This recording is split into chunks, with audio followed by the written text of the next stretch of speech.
Graphic design gives everyone the rare opportunity to move beyond a story and experience something on a deeper level with the use of text, photographs, and ideas in a single image that impacts the audience.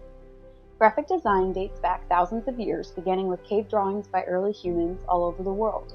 With the evolution of human civilization, graphic design was used to decorate buildings, textiles, and utensils that often had a religious or cultural significance. Design was brought over to the United States from England, and with the New World came new design.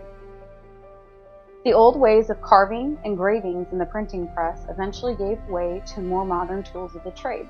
The creation of the linotype machine revolutionized printing by doing a whole line at once, and with this came an opportunity to create more types. The man who should be majorly accredited to the rise of graphic design and new types is William Addison Dwiggins. Dwiggins was a book designer from Ohio who lived from 1880 to 1956 in Massachusetts. In 1928, Dwiggins wrote and published a book titled Layout and Advertising. At the time, this work was considered to be the reference text for all typography. This book revolutionized typography and font and changed the printing world.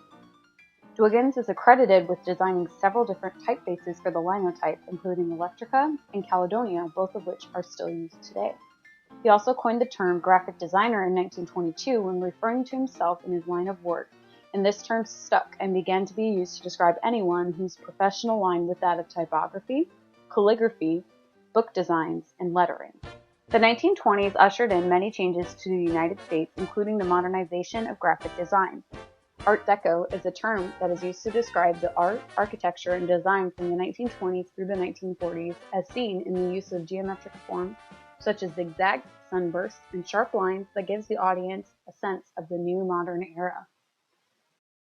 The World Wars gave designers the opportunity to rally the troops and those at home with their designs to defend the country and to keep the states running while men were at war.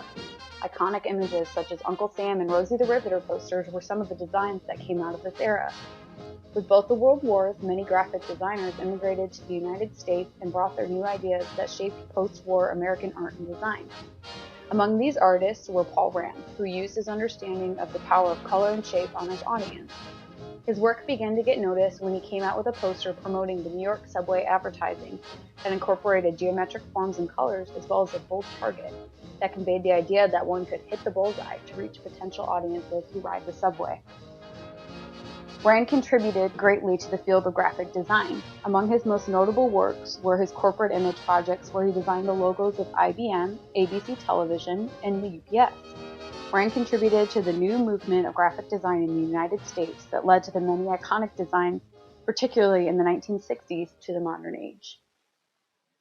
In the 1960s, there was a drug called psychedelia, which caused side effects such as hallucination and distortion of perception. Many graphic designers tried to capture this vision in their own art. For example, formerly trained designer Victor Moscato used the concept of seeing vibrating colors to create the psychedelic effect in many of his pieces. This type of visual art was a counterpart to the music and revolutions that were taking place at this time. This type of design was used for the civil rights movement, the women's rights movement, and anti-war protests. Along with the vibrant colors that draw the audience in, fists, doves, and funky typography gave these posters a unique style. Following this psychedelic style was the pop art trend. This relied on geometric shapes, lines, and colors to create illustrations for the viewers. Pop art was one of the United States' major artistic movements of the 20th century. It attempted to break down the barriers between old-fashioned art and contemporary culture. As the current age came rushing in, computers continued to enhance the graphic artist's work. New effects, techniques, and styles are now accessible to the masses, and Adobe programs have made image editing cheap and easy to use. Graphic designers are now able to show their work off to a wider audience with the help of the internet and ever-expanding technology. Graphic design has now been used in many fields to complement articles and other works. Journalists use graphic design to add impact to their stories and reach the audience on a deeper level. Graphic design is now being used with words in order to illustrate stories and concepts and to draw the readers in. Graphic design has established itself as a valuable communication tool in all aspects of modern life and is here to stay.